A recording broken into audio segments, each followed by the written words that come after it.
All right, everybody. Thank you so much for coming to our workshop. You are here at the Documenting and Preserving Garden Legacies Part 1 webinar. My name is Claudia. We're going to introduce ourselves in a bit. But as you all know, as most of you know, this is part of one of the workshops for GreenThumb, which is the community garden program of New York City. So what I'm going to do is just before we get into explaining more, I'm just going to ask everybody to please mute yourselves. Just to make it easier so we don't get interference in our recording. And there will be an opportunity for folks to unmute themselves a little bit later, okay? It's just more for recording so you can fully hear what we're saying. So thank you everybody for doing that. Again, GreenThumb Community Garden Program of New York City. Elena is my fellow co-host. Thank you for joining us. In addition to being your hosts, Elena and I are also your facilitators. So please bear with us as we're just kind of going back and forth with, recording, managing the chat and, different things like that. So throughout this webinar, again, just wanted to mention it's very important that everybody stay muted until we're able to have a little conversation. There's also going to be breakout rooms. We'll explain that later. If you have a question or comment throughout, please do type it in the chat. Elena and I will be keeping tabs on the chat. So if we're not able to get to your question in the chat, we will address it during question and answer. We saved about 15 minutes for question and answer at the end. We anticipate we will be doing this workshop up until 7 p.m. not 7:30. We just want to, make sure we run through this with you guys. So until about 7 or probably a few minutes after. So again, we will be recording this session. This is so we can share with you after. You can choose whether or not your camera is on by clicking the camera icon, although as we're talking, the thumbnails that you will see is going to be the PowerPoint slide and us. So doing webinars, just wanted to mention, is still new for GreenThumb. We only launched into that this year, so please be patient with us for any technical difficulties that we might experience. So again, thank you everybody for coming. We had wonderful introductions at the beginning. So now Elena and I would love to introduce ourselves to you. Some of you already know us. I'm the outreach coordinator for the Bronx. I work in community boards 2 and 4 through 12. So it's anywhere from 50 to 70 gardens in the Bronx. And the reason why we wanted to do this workshop, you guys already sort of illuminated on those points, just about preserving these stories, but also, really to acknowledge the contributions of our gardeners that they've made to their communities, to keeping their gardens alive. There's just so much there that we definitely want to make sure everybody is aware of how to document these stories, and they're not always as well as documented as they should be. So oral history enables gardeners, people, to preserve their stories in their own words, and also just, you can gain incredible insight into the role that community gardens have had in the social fabric of the neighborhood. So my background is in anthropology. I'm a trained anthropologist, so I've done a lot of interviewing among farmers in southern Peru. And so I've done some oral history with that, but more recently I started working with a group of friends who are from the same region that I am, which is the Andean region in Peru. So we have a collective where we document these stories of community members, and we've been trying over the past 2 years to make sure that these are publicly engaging, to connect with other people from the Andean diaspora and share these stories of everyday people. So I have a very deep interest in storytelling and preservation and making sure that that is well kept and also shared with the public. So now I'm going to let Elena introduce herself and give a little bit of background of what she does. Hi, my name is Elena Dubas. I'm the communications coordinator at GreenThumb.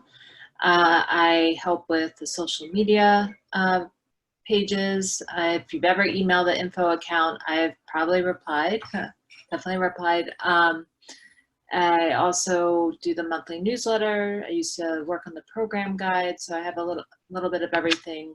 And I also manage our archives at GreenThumb. So we are over 40 years old, and so that we have a wide range of different types of archives, including slide film, prints, a little bit of everything. And so one of my jobs is to help get that together, which is one of the reasons why I'm really interested in oral history.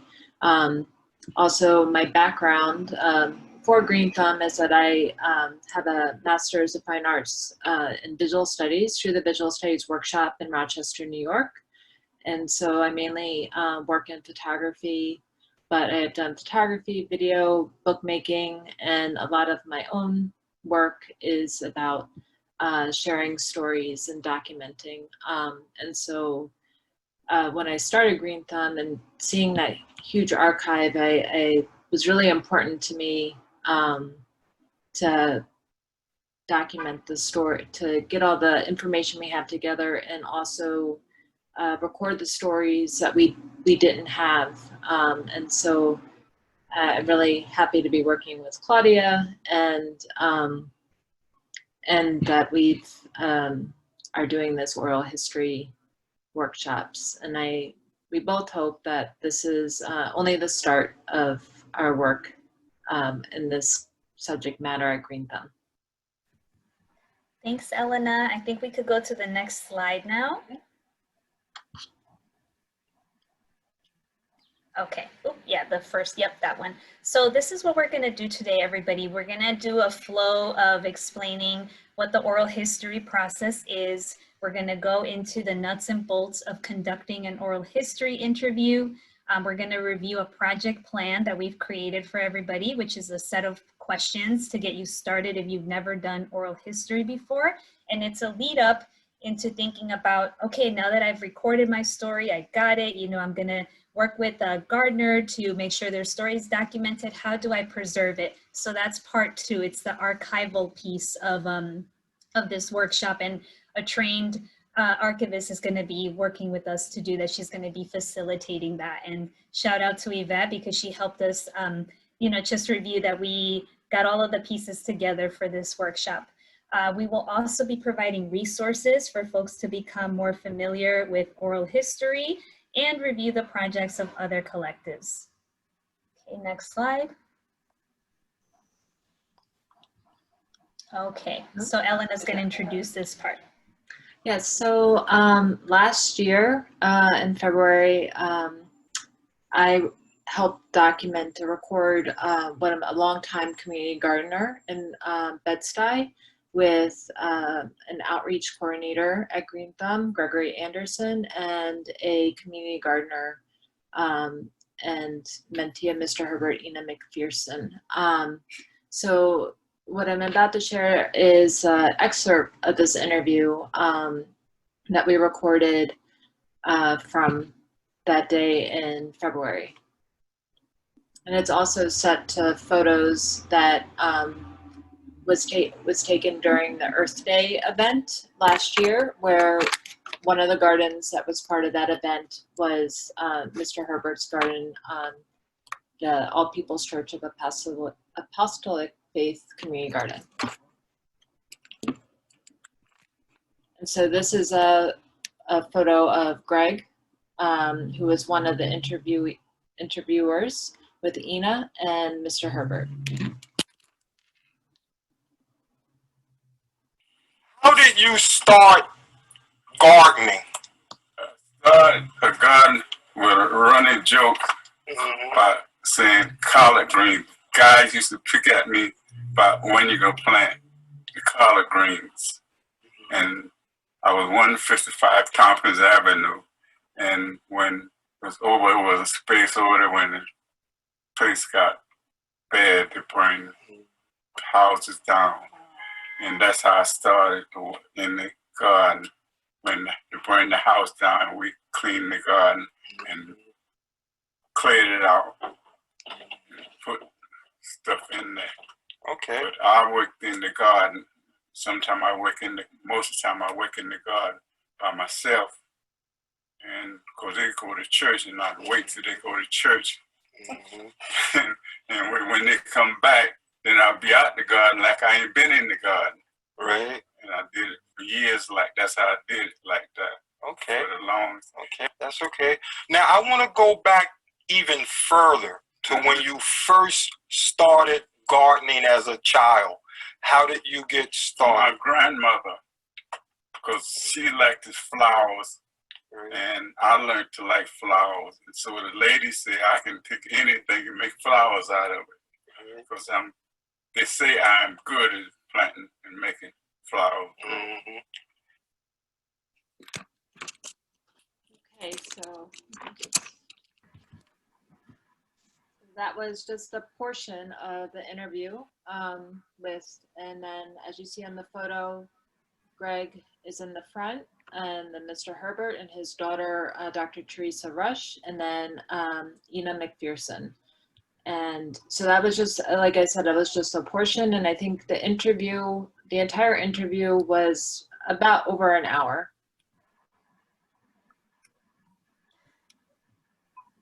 Thank you, Elena. All right, everybody. So we wanted to, and shout out to Ina. She's here with us in the workshop. Very excited to have her here as well. So now we're going to start in talking about the process of oral history. And thank you, Elena, for sharing that really incredible interview. At the time, I believe that Mr. Herbert was probably the oldest GreenThumb gardener that was actively gardening in his 90s, almost 100 years old, I believe. So we felt it was absolutely urgent to get that story recorded. So we're really happy that that was able to happen. Okay, so let's start. What is oral history? Oral history, I pulled this definition from the Oral History Association. It's a website, Association of Oral Historians, and this is pulled from a book on doing oral history. Oral history collects memories and personal commentaries of historical significance through recorded interviews.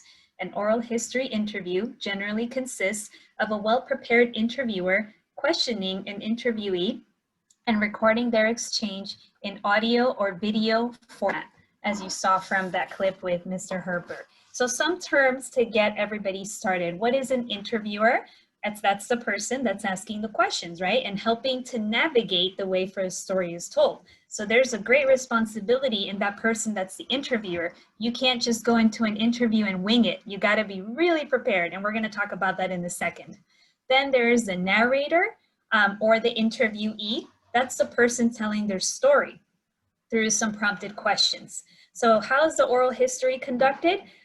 Again, it could be in audio or video format, and it could be centered around themes. The focus could be about the narrator's whole life or about a specific time in their life. Like you could hear Greg asking Mr. Herbert some questions specifically about gardening, right? But if it was a life story of Mr. Herbert, I'm sure that could be probably a few hours long. So this one particularly focused in a theme around gardening. So those are just some terms to get us started. Next slide. Okay, so first things first, you want to get familiar with oral history, especially if you're new, but even if you're not new, it's always good to, learn more, as Tammy mentioned at the beginning. So you want to first start thinking about developing your project. We do have a project plan to get you started with some questions that will get you thinking about how to get started with this project. The focus, because today we're focusing on gardening itself, right? The focus may be on a fellow garden elder, such as what we're doing for this project. And you want to start thinking about who is this oral history for and why? What's sort of the reason that's compelling you to want to lead this garden project, and who is it for? Is it for the garden? Is it for the whole community? Is it for, just people that are looking to learn, the broader public? So you want to think about those questions, first things first. And then, of course, you want to listen to some interviews and explore some other projects. And I just want to mention, everyone, if there's questions that you have, please, again, do feel free to type it in the chat, and we will be reviewing them and keeping track of them. Okay, so if you're new to oral history, I would recommend beginning by listening to some archived interviews. There are a lot of resources out there. We've compiled a few that we will share with you. And this is going to really help you understand what makes these interviews truly unique and why it's different from, like a news report or, something that you see on TV. They're very, very unique types of interviews. And you're going to notice, for example, that there may be pauses and silences for some part of the interview. And you'll hear that the bulk of the narrative is the narrator, right? Sometimes you'll hear, the interviewer, for example, interjecting a little bit, but for the most part, you know, that they're just helping to steer the conversation, but it's really the narrator's story. So you also want to think about that dynamic between the narrator and the interviewer. Next slide. Okay, so now that you've gotten familiar with just the process, right? What is oral history? What are the resources out there? What have other people done? You want to think about now researching, reflecting, and building trust. Now that you've explored what oral history is, and you've figured out who you're going to interview and what the purpose is and why, you want to think about how are you going to approach your interviewee, the narrator, and explain your project to them. As you're drafting that, you want to think about mentioning what's an oral history interview. You want to tell them about yourself, of course, and why you're interested. And then tell them about the next steps, what happens now. That would be in your initial context. So you kind of, we would recommend maybe writing that up just to make sure that everything is mentioned for the narrator to know why they're being asked to do this. And you might already have a relationship with this narrator, which makes it easier. But if you're trying to connect with other gardeners, for example, like I know some folks here in general interested in garden histories and they're looking to connect with gardeners, you definitely want to make sure you mention all of those points. Now that you've done that, let's say, your interviewee agrees, they want to be interviewed, they're really excited about it. You want to make sure that you get to know your interviewee by establishing a relationship of trust. That begins by, again, letting them know about you, but also knowing about them. Ask for their biography or any milestones and benchmarks in their life. You can set up a time to introduce yourself in person and answer any questions that they might have about participating in this process. It's also really good if you are able to make an outline of chronological events in their life, if you have that information. If not, it's okay too, but the more getting into this interview, the better, so that you can figure out what are some themes and questions you want to focus on, which we'll talk about in a second. Yeah, so again, researching, and because you're talking not just about a gardener's life, but a particular space that they're tied to, you can also try to learn more about the garden itself, its history, the land, and that includes knowing, what was there before there was a garden? Was it a building? Was it something else?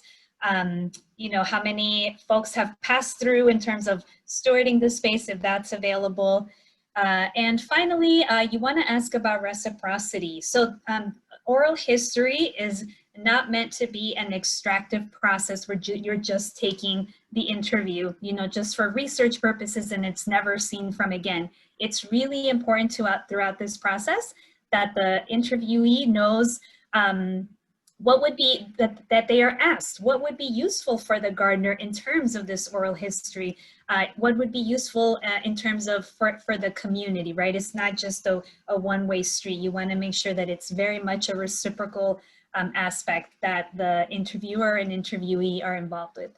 And you also want to reflect about yourself as an interviewer. You want to think about your perspectives, your assumptions, your curiosities, your biases, because you're bringing that with you in the interview. So you just want to reflect on that before going into this process. Next slide. And Elena's going to review this with you a little bit about what resources we have. Okay, so you can find some resources that may be helpful to you on our website. We have, let me try some of these links. So we have the Gardener Resources page. Okay. So it's right here. So can everyone see the website? Okay, so up here we have the Gardener Resources page, and if you go down to Publications and click that, you will find an archive of all the past program guides that we have, including some of the print issues all the way till 2001. So these may be helpful to you if you want to do some research on what programs were held at the garden, We also include in our program guides information about the Garden Recognition Awards. So you can just click one of these and this will take you to a PDF of the guide that you can see all the things that were done in that particular season. So it's going to go back, and then also we have last year in some of our newsletters, we highlighted some of the art in the gardens in the community gardens, and these can all be found on the news section. So if you go to homepage to get to this section, you'll go to news and then select the art in the gardens, and it will bring up all the gardens that we highlighted. So we've highlighted the murals, the sculptures, other pieces of art that were are in the community gardens. And so those are some resources.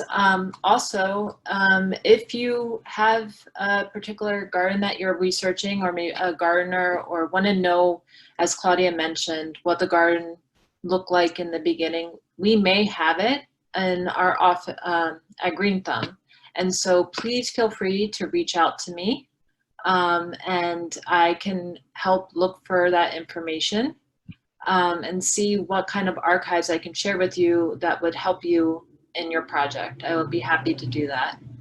A few other resources that are good, just to get an idea if you're not as familiar with oral history, is Columbia University Oral History Master of Art program. They do post some of their past students' work on their website and have resources available. StoryCorps is another good resource where you can hear interviews that they've done. For those not familiar with StoryCorps, preserves and shares stories and archives of recordings at the Library of Congress. There also is a separate part of StoryCorps. They have an archive page. This is their main website that highlights particular stories based on what they're highlighting for that month. And then let's see. Then we also have the Smithsonian Gardens have their project Community of Gardens, where gardens, personal and public, and community gardens and also private gardens can submit their story either in writing, video, or photos, and archive it on their site. And there are some community gardens that have done it. So if you zoom into the map, you'll find New York, and you can see all the gardens there. And there are a few community gardens. So, oh, here's one, the El Jardín del Paraíso, excuse my pronunciation. And then also the Brooklyn Public Library, Our Streets and Our Stories. And these are great websites. They have a wealth of information to look into, hear different interviews, and how will help you get some tips on if you've never done an interview before. So. Thanks, Elena. Okay. All right, everyone. So that was just to get you started on some resources. And once you're in this process, you know, where you've kind of gotten more familiar, you've reflected about yourself, you've gotten to know the interviewer, now it's time to start figuring out your questions. So you can start by drafting a set of questions that you want to focus on. And I wouldn't start with like 20 questions, right? You want to start out with maybe 5 to 10 critical questions. You might not even get to them all. It's possible, depending on how long you've agreed to do the interview for.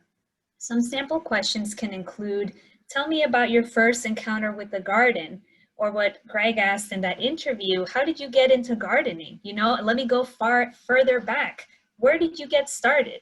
You know, maybe describe some of your favorite moments in the garden and why. Can you describe the ways you have seen the neighborhood change over the years? So as you can see, these questions are not very long, right? Sometimes when you're seeing a news interview, for example, the interviewer might interject and make a comment and then a long question. You don't want to do that in an oral history interview. Keeping it kind of short like this is probably better so that the interview can retain, you know, that information and how they're going to want to answer. And sometimes because you as the interviewer, you're helping to guide this information. Sometimes your questions might not all be in chronological order, right? You might have to jump around, make a note to yourself, oh, I'm going to try to come back to this question, and that's okay. You just have to be prepared for that. You have to let the narrator also guide that conversation. So now that you've done your questions, you also want to do themes, right? Themes such as garden knowledge, interaction with the community, the neighborhood. You want to just jot that down, be prepared. Connection to the neighborhood, significance of the garden, things like that. Once you've finished your questions, we would recommend practicing with someone. And if you're going to be using a recorder or even your phone or other device, please do practice just to make sure it all works. You could do a mock interview or even a listening exercise to get you into a flow. And a little bit later, we're going to do a deep listening exercise for everyone to just, you know, experience what an oral history might be like. After that, you also want to set up a checklist of the things that you're going to need the day of the interview, but not just that day, before, during, and after. So it can include different things like make sure to contact the narrator to confirm the time and place for the interview, making sure to load that recorder with new batteries. I can tell you an experience of what happened with me when I went to go do an oral history interview. The interviewee had to answer the door or something, or her friend came over, so we had to pause the interview, and I thought that I was good because I had just changed the batteries. Well, it turned out that the recorder just sort of was absorbing the batteries even on pause for 40 minutes, and midway through this beautiful segment of her life that she was recounting, it died. So then I had to quickly switch over into the phone. You know, so that kind of stuff can happen. So you guys want to make sure you got extra batteries. So make sure you jot that down in your checklist. You want to make sure you jot down, bring headphones, bring a notepad or pencil if you're a note taker. Want to print out your questions if you've typed them up. Make sure that you test all your equipment, and then make sure that you write on your checklist, print out your consent form. We'll go over consent forms in a little bit, but as you can see, the checklist could be long, it could be short, whatever helps you remember all of those different aspects of how you need to be prepared. Okay, next slide. All right, so this is the final part of the background before we go into talking about what to do during an interview. This is an important part of oral history. Not everybody necessarily uses it if you're just an individual doing a garden, a small grassroots-led project, but we do recommend it. So it's informed consent or a release form.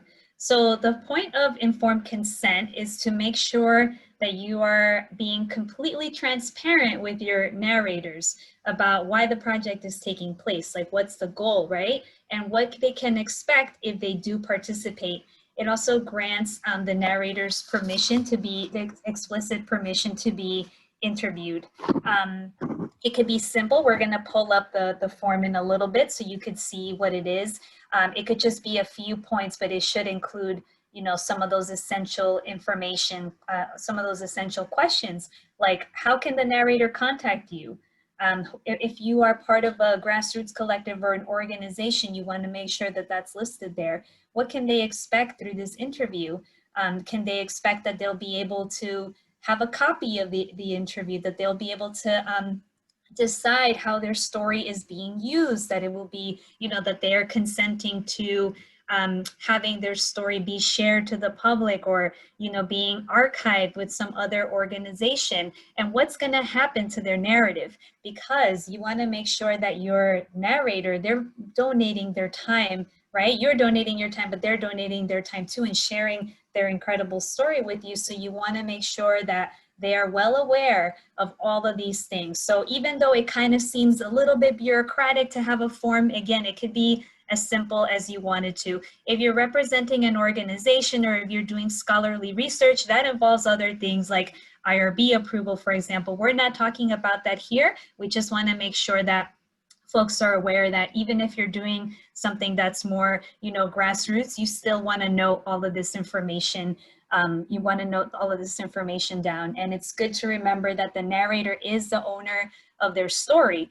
So the legal release is granting that permission. And so many oral historians, they negotiate, this agreement of how their story will be used and make sure that their narrators retain most of the control over the interview. Because sometimes you see in some release forms, for example, mentions of copyright. We're not going to get into that here, but copyright, for instance, it's used to determine who can make decisions about access and the use of recording. So the way that Elena and I wanted to frame this in conclusion is just thinking about an ethics of care approach, sort of more like a feminist approach in thinking about this, just about, sometimes some theories require a person, an agent to be unemotional, but we're, thinking like all of that really matters. So you want to make sure you're approaching this with care and being as transparent as possible here. So next slide. So that looks a little tiny, but again, you guys will get this in via email, and this sample oral release form.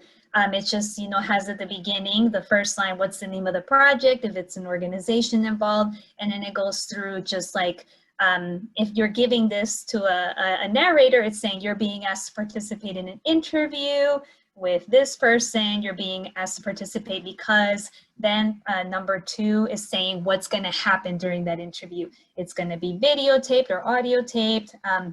It's for public use. You're going to have access. That's sort of where you're setting the parameters. Then number 3 is telling you how long it's going to take and letting the narrator know they can stop at any point that they want to. And then the bottom part has all the information. They're signing off, and then you're listing your name and that information where they can find you, because they should be receiving a copy of this as well. Okay, and we can go over this more a little bit later too if a question comes up. So next slide.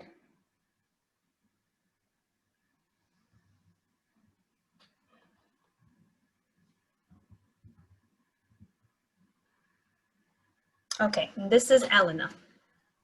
Okay, so I'm just going to go over some things to think about when you're conducting the interview and just emphasize what some of the things that Claudia already mentioned.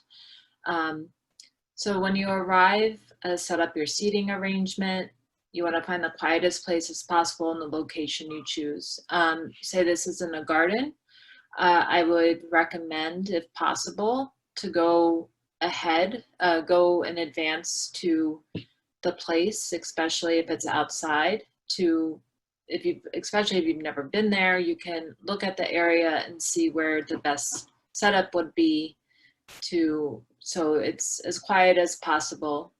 You want to eliminate as much ambient noise as possible. You silence telephones, ask anyone else there to be quiet during the recording. And it's recommended to place the audio recorder approximately 4 inches from the person that's speaking.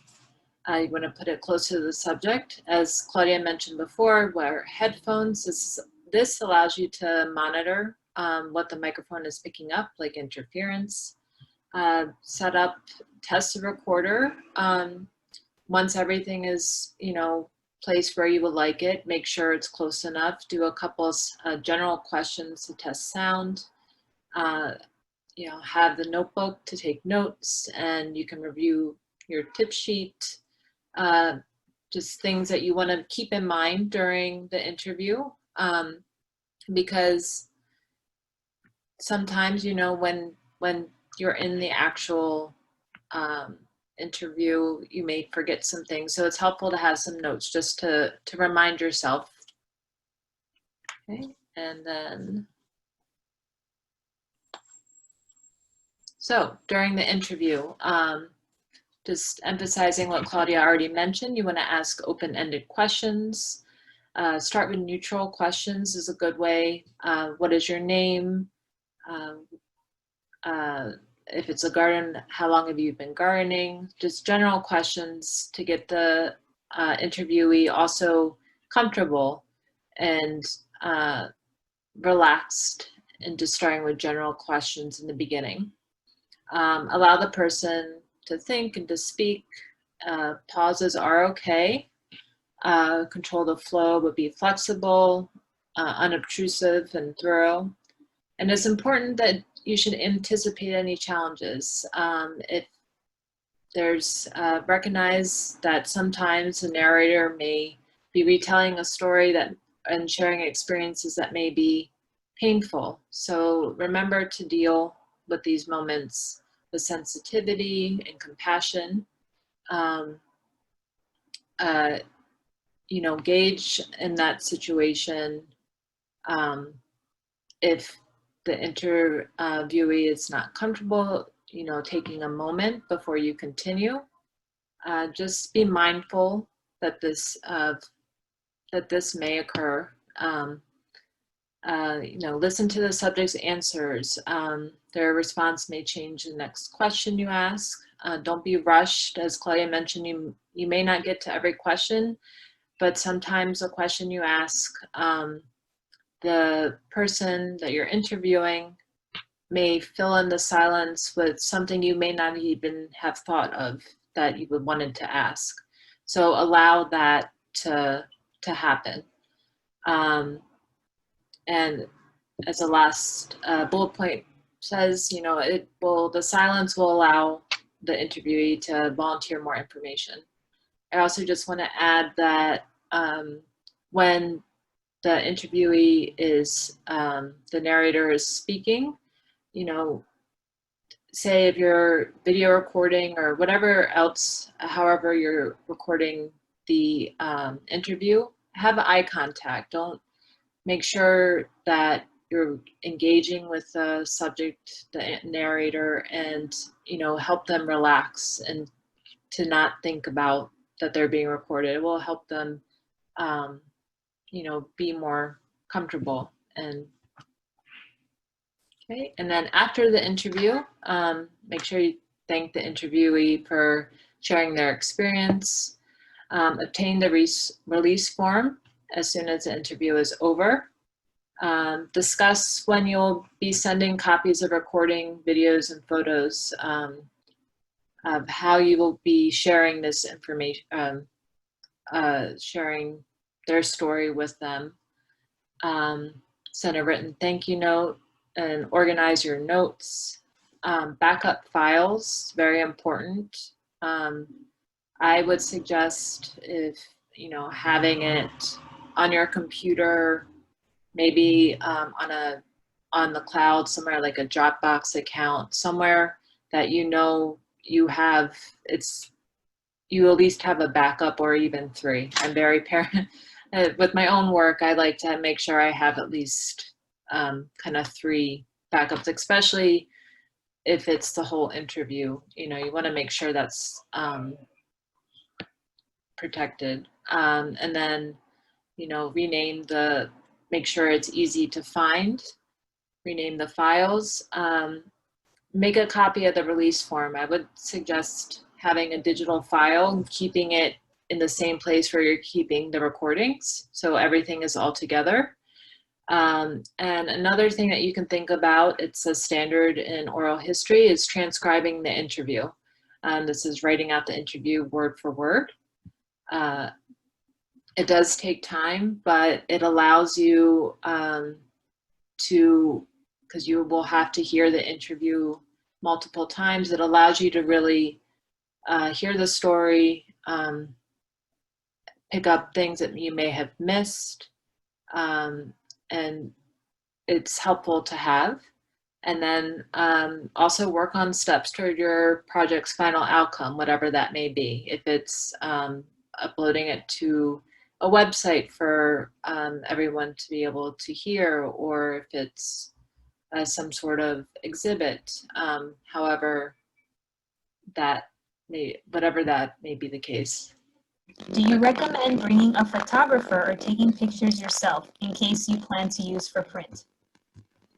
Okay, that's a great question. Well, as a photographer myself, I say yes to that. I think it is important to have a visual documentation of not only of the moment that you were recording the story, how the garden looked, but also of the gardener or the person if it's not a garden. It's important. It helps tell the story and helps kind of place that subject in a moment of when you recorded it.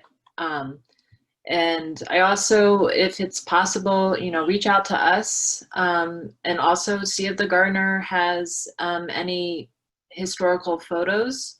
I think that could, depending on what your final outcome is, it will really help with the project. Even if you can't have a photographer come, take some photos yourself on your phone, or the phones are great now with the cameras, so they can be high quality, so that would work.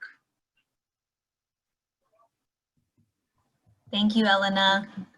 Do I sound better now? Yes. Okay, I'm sorry about that. I know I was sounding robotic. Okay, so everyone, we are up to this segment where we have shared all of the basics with everybody about oral history. So again, it is the basics. Oral history can be a whole master's program. As Elena mentioned, that Columbia has an oral history program. So we're just kind of trying to get you guys to understand the basics if you want to do a garden-led project with other folks. So now what we want you to do is go into breakout groups. I will send, what I'm going to do is I'm going to try to copy the instructions for what you're going to do with this deep listening exercise. Give me 1 second. Okay. I'm going to read it out loud too, but I just want to make sure that everybody can also see it written. So instructions. Okay. Okay. So what you're going to do when you go out into your breakout groups, we're going to pair you up in groups of 2. You will each share an important memory from your life. You're going to each have 2 minutes to share. The first participant will talk and listen for 2 minutes. Then they will stop sharing when I send a message. You're going to see a little green message at the top. The listener may only listen when it's their turn. They may not respond or talk. Then when both participants share, you can then begin to talk about anything. Talk about your projects, talk about what you're interested in oral history. So does that make sense to everybody? First person speaks for 2 minutes about a memory in their life. Second person says nothing, just listens. Then you switch, and then we're gonna bring you back.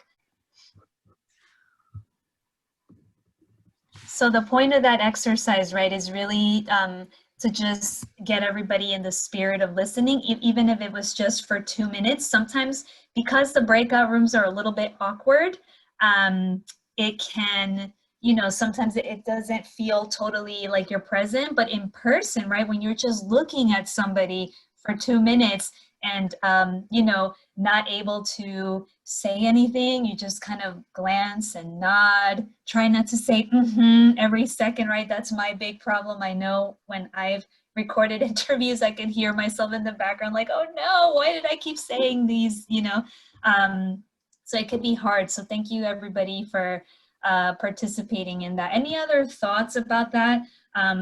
What did it feel like to, just listen? Were you able to capture any aspects of the story from the 2 minutes? I know some people said, you wanted to hear more. Do you feel like it's helpful to do deep listening exercises, in preparation for an oral history interview? Has anyone ever done one before?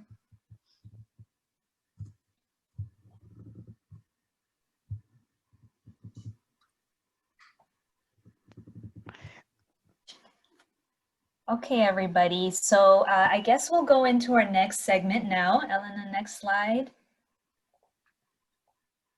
Okay, which is just to review with everybody a few resources that are available around oral history. And And these I will be emailing folks, but the first one is a link that's written by a few oral historians that takes you to a CUNY University publication. If you're thinking about starting an oral history, it just sort of brushes all of the major aspects that I reviewed in the beginning as far as background, how you get, how you get prepared. I would recommend reading that just sort of carefully, about, it's really about, listening, the considerations that you need to make around it, thinking of yourself as an interviewer. Yeah, so all of the different background pieces, and it also reviews some of the ways that you can get, ready for your interview and what happens during the interview. So I recommend that. It's just a little short manuscript around oral history. Then the next one is around, I think it's oral history. Oh, it's actually Groundswell. So if you haven't heard of this organization before, this is pretty useful because I believe they're still around, but it was just a different oral historians centered on social change and social justice, so doing projects around that. So this website, they had a lot of webinars and educational resources, but they have a really good compendium of different resources that exist online. I think it's under their resources tag where they have exactly all of these different oral history projects. We'll be sending you a few, but this is sort of a very long list, and it's not even exhaustive, right? There's a lot more, but this is a good one to review if you're interested in learning more. The next resource that we wanted to highlight with you is this is a really, really interesting one, and it's a special project it's called the NYC Trans Oral History Project, documenting the lives and histories of trans women and men in New York City. And this is a grassroots project. Oh, that's weird that it's not popping up.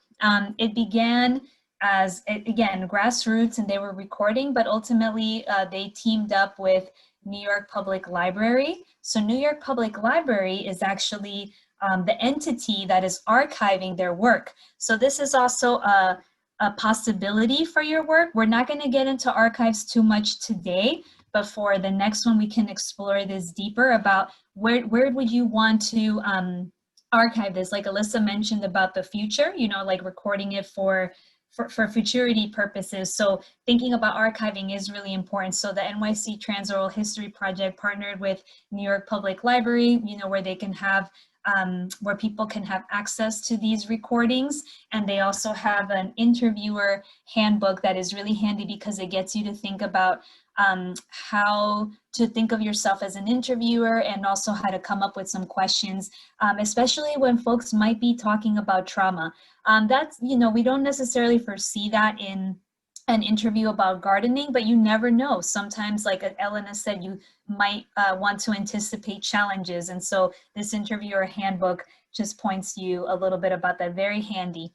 And then the last resource in terms of getting started is the Oral History Association. I mentioned that in the beginning when I went over what is oral history. This is their manual of best practices. So all of the different things that we reviewed, it's highlighted in throughout this website.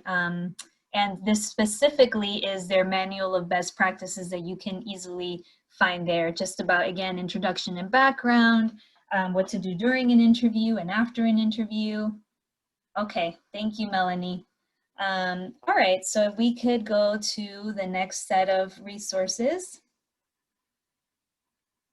I'm going to actually wrap up with the resources so I can show you the project plan, but basically the other stuff that we have here is just some digital archives that exist, Brooklyn Historical Society, Interference Archives, where you can actually listen. And Brooklyn Historical Society has really interesting, like all of these different types of oral history interviews available for public listening. And in addition to that, we also listed what folks do with oral history, not just to record and to have it fall into an ether, right? But how do you engage with the public around it? So the first one we mentioned is the 5 Borough Story Project. Very interesting. the woman is an artist associated with the Laundromat Project, which is going to be in Bed-Stuy soon. And she had a series of events where people could just share their stories. Very, very interesting. And another one, I would recommend looking through it just because there's so many events. And I know gardeners in particular are, you know, hubs for their communities a lot of times and through the events that they host as well. So very interesting to see. And then the next one, I just put a link to the project that I am a part of, where the way that we do public engagement with oral histories is through zine publication. So, you know, just free zines where we just share stories. So this is like one of the, in our Instagram, we had just a call for submissions for zines. So in addition to the submissions that people are sending to us about their backgrounds, we're also going to include excerpts from an oral history about family. So these are just ideas to share with everybody about how you can engage the public and your community with the oral history of your current, you know, community garden elders that are there, and also previous ones, you know, so that way your story could be living and you can connect with other folks around it. That last link is just about oh yes, it's forms for informed consent, and I'll be sending more of that to you as well, including the sample. And next slide. Okay, so this is the project plan that we put together for you guys. It's just some questions that we went over at the beginning. Again, those reflection questions that you want to go over. How will you conduct the interview? Getting familiar with your background, reciprocity, all of that is there. So we'll send that as a Word document so you guys can print it out or fill it out in the computer.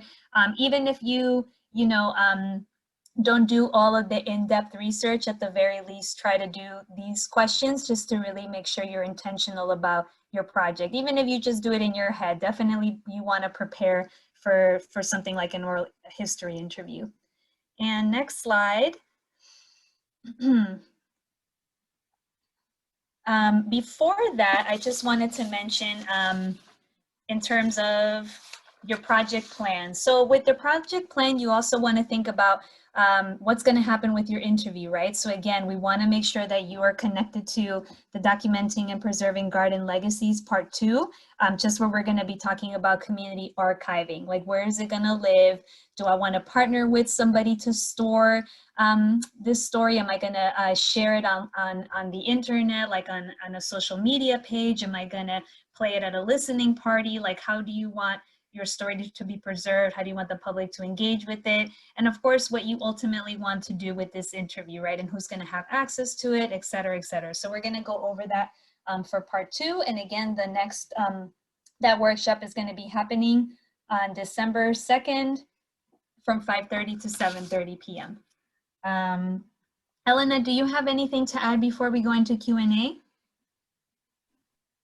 I just want to reiterate that please reach out if, especially if you're looking for different archival materials that we may have, or that you'd like to find out what we have pertaining to a particular garden or gardener.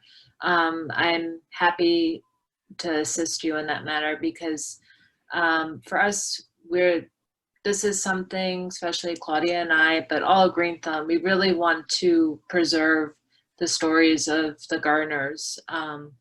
We want to make sure that history is recorded, and that it will just only add to our archives. And on that note, we do hope that whatever project that you work on, that you would share it with GreenThumb as well, so that we can have that those stories in our archives, so it could help future gardeners and anyone that's interested in learning more about community gardens. And as like I mentioned earlier, I do check like our general email account, and we often get questions from all over the world from people interested in community gardens in New York City, because there are so many, and that the history is over 40 years old. And so we want to make sure that we have, would like to have access to those stories as well, to make sure they're